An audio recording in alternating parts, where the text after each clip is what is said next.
Kekejangan otot sudah. Apa lagi ni? Merawat luka pun kita dah buat hari tu. Lepas tu, yang demam pun kita dah buat. Hai, kalau semua perkara kita dah belajar, Akmal, sekarang ni kau dah layak jadi ahli bulan sabit merah Malaysia. Belajar juga. Rehat pun kena rehat kejap. Tapi cikgu pun tak sampai lagi. Sempatlah kita melelapkan mata sekejap. Tapi kita tengok dulu profil guru hari ini.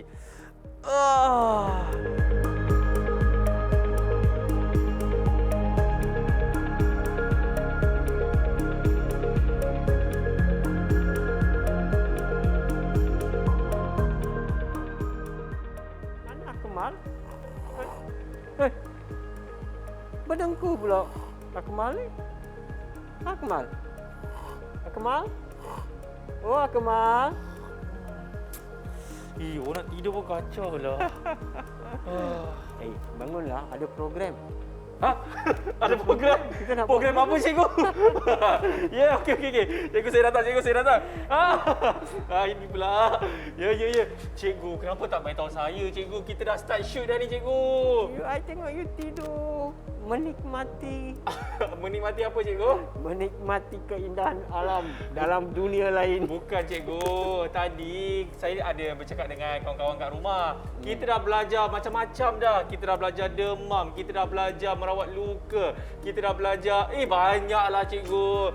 Assalamualaikum. Salam sejahtera what's up everybody. Anda sedang menyaksikan Kokurikulum Didik TV KPM bersama dengan saya Akmal Nazri dan cikgu Cikgu Murugam, Bulan Sabit Merah Malaysia. Okey, cikgu. Ya. Sebelum kita nak tahu apa yang kita belajar hari ini, seperti biasalah, apa antara sejarah yang cikgu nak kongsikan kepada kami semua? Okey, terima kasih. Protokol tambahan 1 yang ditandatangani pada tahun 1977. Apa tu cikgu? Itu dia, saya akan sentuh. Diguna pakai Protokol tambahan 1 1977 yang ditandatangani pada tahun 1977 ni diguna pakai untuk konflik senjata peringkat antarabangsa. Seperti negara A dengan negara B berperang. Negara B perang dengan negara C. Itu dah international. Melibatkan negara. Okey. Masa itu semua undang-undang kesejahteraan mangsa, kesejahteraan orang ramai diperketatkan. Sebab Geneva Convention 1, 2, 3, 4 ni tak cukup untuk jaga orang ramai ni di kawasan konflik.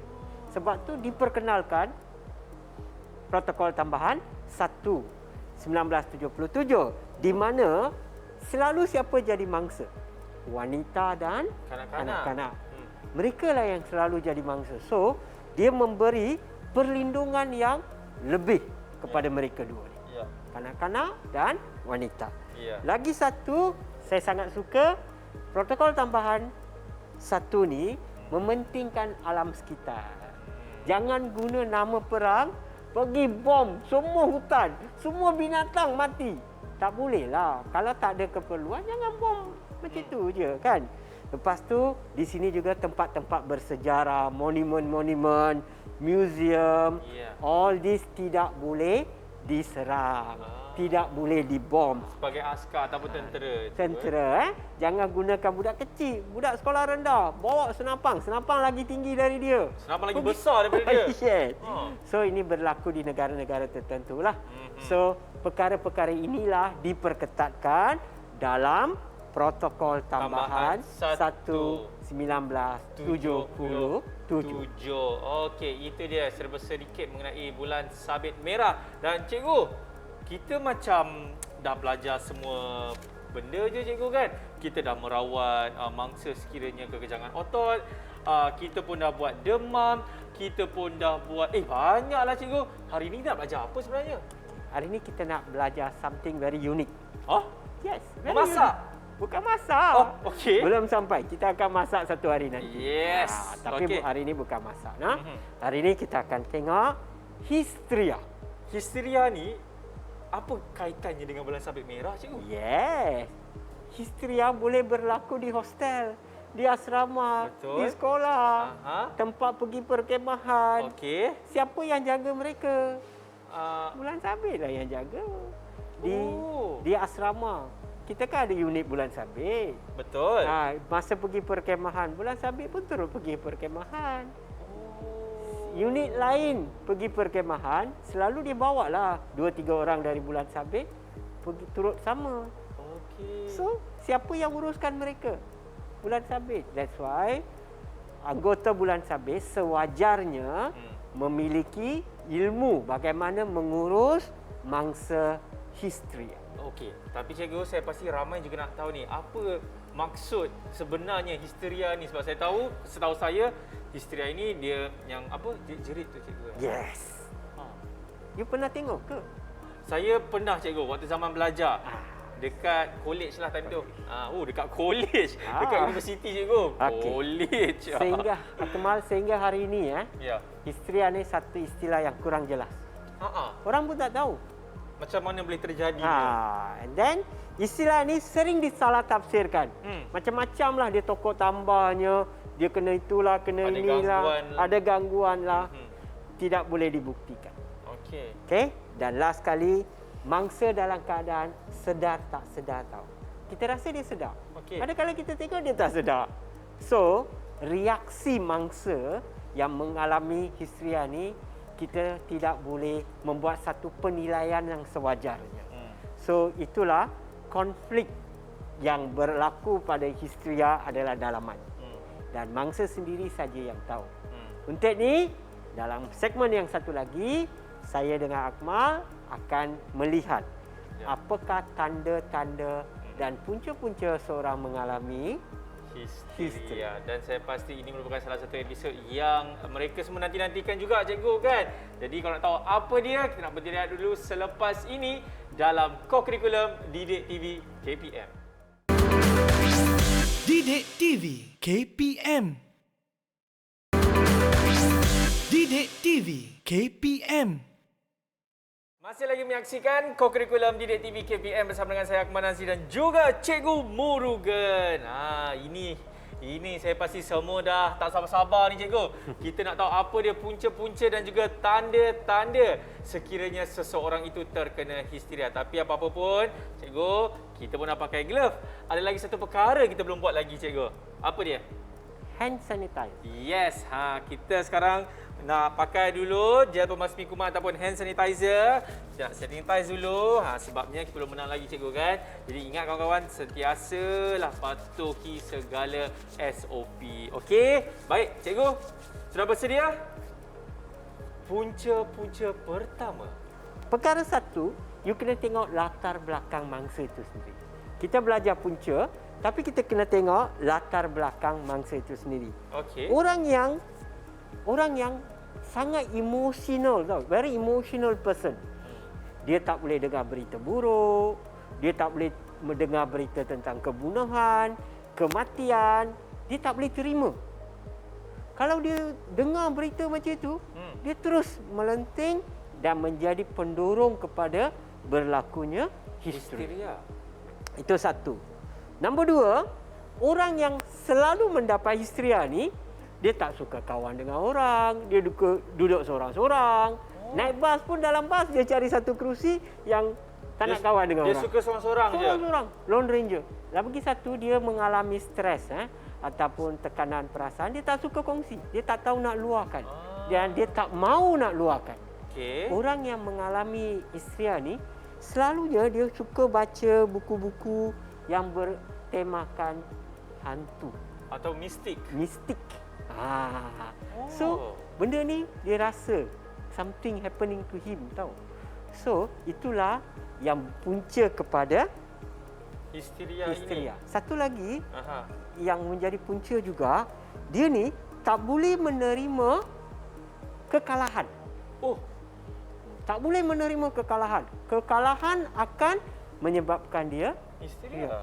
Dan yang paling pelik, dia tak boleh gembira sangat. Maksud cikgu? Like happy dia menang Olimpik beberapa gol. Happy tak dia? Happy. Itu pun boleh membawa kepada histeria.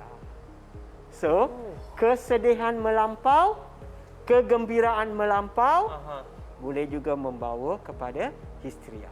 Histeria ni very unique. Itulah saya kata kalau dari definisi itu satu istilah yang tak jelas. Cikgu, macam mana kalau background seseorang itu kan, mungkin dia punya family member ataupun atuk nenek dia yang ada membawa benda itu, cikgu? Okey, itu selalunya dia tak turun. Histeria ni tak turun. Histeria ni satu yang very individual. Very individual. Dia sendirilah yang akan mendorong kepada berlakunya histeria. You tengoklah, tadi saya bagi punca-punca kan. Semua punca ni pada diri dia sendiri. Tak ada kaitan dengan tok nenek dia. Okey, cara rawatan kita tengok kemudian. Tetapi Akmal, kita dah tengok punca kan? Betul. Kita belum tengok tanda-tanda. Tanda. Ini yang sangat dahsyat ni. Cikgu. Akmal, jangan takut. Relax dulu. Okey. Cikgu. Jangan takut Akmal. Tengok tu. Cikgu, jarang mangsa kita macam ni, cikgu. Ini histeria Akmal. Kalau you tengok mangsa histeria ni, tengok ni. Mari kita pergi tengok dekat, nak tak? You berani ke? Okey, I ikut you. Okey? Jom kita pergi. You kena tengok Akmal, nak belajar benda-benda macam ni. Audien kat rumah, ini adalah simulasi semata-mata. Cikgu, dia buka sendiri. Cikgu, dia buka sendiri, cikgu. Akmal, jangan buat hal. SOP. Cikgu, dia buka sendiri tadi, cikgu. Tengok, elemen mistik sudah masuk ke sini. Akmal, sini. Slowly come. Ke sini lah. Jangan. Sini, dekat. Awak nak belajar, Akmal? Awak ahli bulan sabit. Okey. Semangat. Tarik nafas. Okey. Sila. Okey. Para pelajar. Okey. Sudah. Duduk ke, cikgu? Okey, duduk. Melutut. Orang yang mengalami histeria ni, dia hilang daya kawal diri. Tengok. Dia tak tahu apa dia sedang buat. Okey. Betul, cikgu. Kalaulah Akmal, orang beri perhatian pada dia, ramai kerumun, lagi dia buat. Seterusnya Akmal, apa yang berlaku ialah dia akan menjerit, meraung, menepuk-nepuk dada. Tengok ni. Tengok tangan dia. Okey? Dia sangat ekstrim. Dia sampai satu tahap yang ekstrim ni sebab dia mengambil masa yang agak lama. Kekejangan berlaku pada tangan. Pergelangan tangan. Tengok mangsa sekarang. Dia dah macam ni kan tangan dia. So, definitely kekejangan akan berlaku pada otot-otot tangan. Dan mangsa mengalami berketar-ketar. Jadi inilah tanda klasik yang dialami oleh mangsa histeria. Mangsa ini sangat sopan. Dia tidak begitu menjerit. Ya, dia hanya menggelak aje tadi. Mangsa akan menjerit begitu kuat sekali. Dan inilah yang menyebabkan tarikan orang ramai. Dia menarik perhatian. Bila orang lihat, orang datang, lagilah mangsa akan menjadi lagi. Baik. Sekarang nampak. Tadi takut kan? Bila cikgu cakap simulasi, beranilah. Okey, jangan takut. Okey, para pelajar dan guru-guru di rumah, nanti saya dan Akmal akan ajar bagaimana kita nak menguruskan mangsa histeria di sekolah, di asrama, apatah lagi di rumah. Betul. Boleh Akmal? Boleh, cikgu. Habis tu, cikgu, sekarang ni kita nak buat apa dengan mangsa ni? Kita lah yang, saya dengan Akmal lah yang akan urus mangsa ni. Okey. Pengurusan mangsa histeria dalam segmen seterusnya yang mana selepas ini dalam co-curriculum Didik TV KPM. Didik TV KPM. Didik TV KPM. Masih lagi menyaksikan co-curriculum Didik TV KPM bersama dengan Cikgu Murugan. Dan sekarang ini bersama dengan mangsa yang sedang mengalami histeria secara simulasi. Suara Akmal. Ya. Takutlah you buat suara macam ni. Ya. Bukan, cikgu, saya tengah praktis nak buat program baru nanti, tanyalah ustaz. Okey. Ya. Tanyalah ustaz Yap. Okey, pelajar-pelajar di rumah, cikgu-cikgu, sungguh pun ini simulasi. Kita sedia maklum mangsa sedang melakonkan simulasi histeria. Jangan pandang sini, pandang sana. Pandang sana terkejut. Mangsa berada dalam keadaan yang agresif. Ya. Tengok. Yap. It's very difficult to control. Betul. Tapi kalau kita ada kawan, kata kita sendiri pun, "Cik, relax cik. Yap. Relax cik."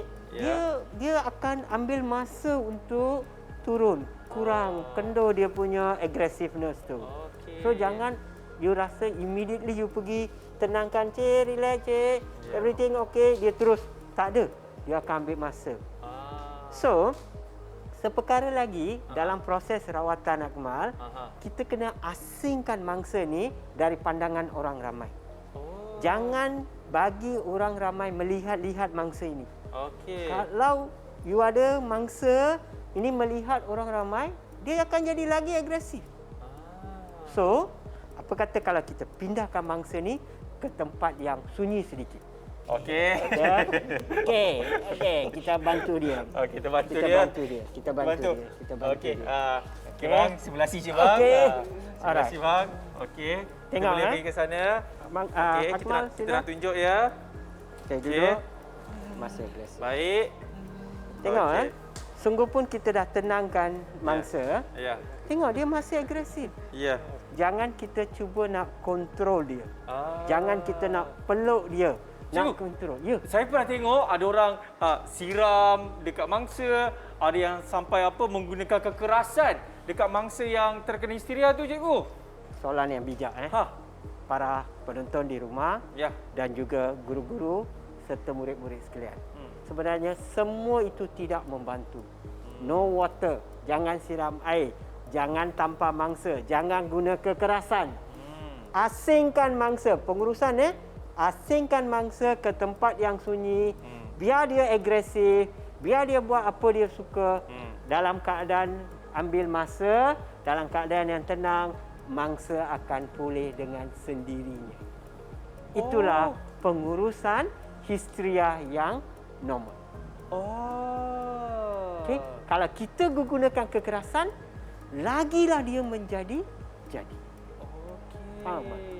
Jadi memang tidak perlu nak menggunakan apa-apa ubatan ke, balutan ke, Kalau dia cedera lah. baru kita ni lah. Kalau dia cedera, masa dia tumbang tadi, kalau ada kecederaan, you tengok, you boleh rawat. Kalau ada pendarahan, you rawat. Tengok, mangsa ni masih ketar-ketar. Tak apa. Cik, relax cik. Diingatkan sekali lagi, ini hanyalah simulasi sahaja. Mangsa, kenapa mangsa pandang saya macam tu? Jangan pandang saya. Pandang depan. Pandang depan mangsa. Mangsa dah okey ke? Okey. Mangsa kalau okey tunjuk good. Mangsa. Boleh tunjuk good Okey. Okey. Alhamdulillah. Okey. Jadi cikgu, Nilai murni. saya sebenarnya memikirkan 2-3 kali. Mangsa dah okey ke tak okey?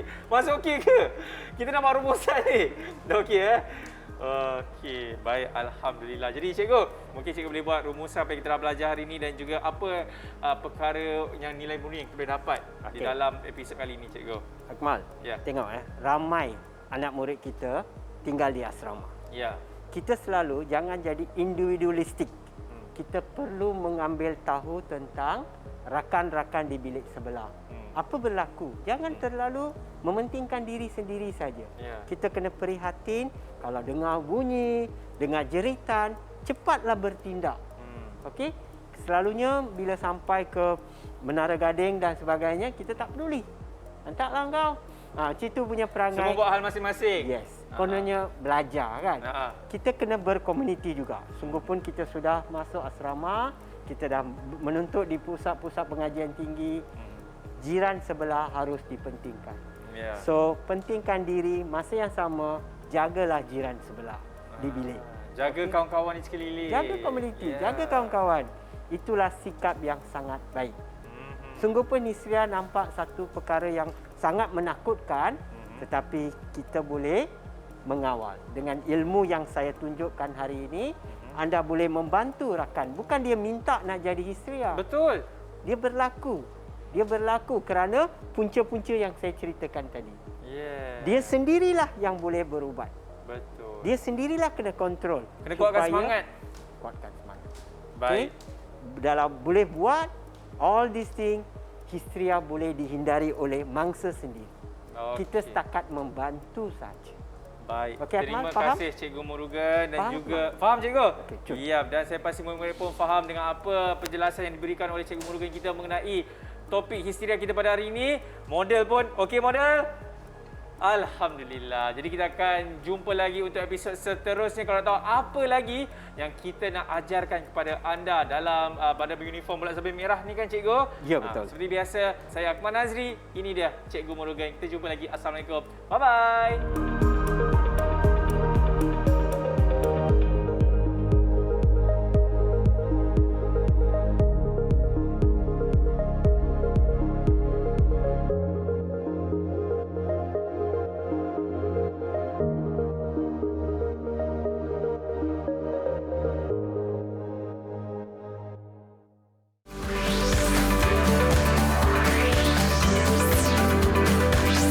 Didik TV KPM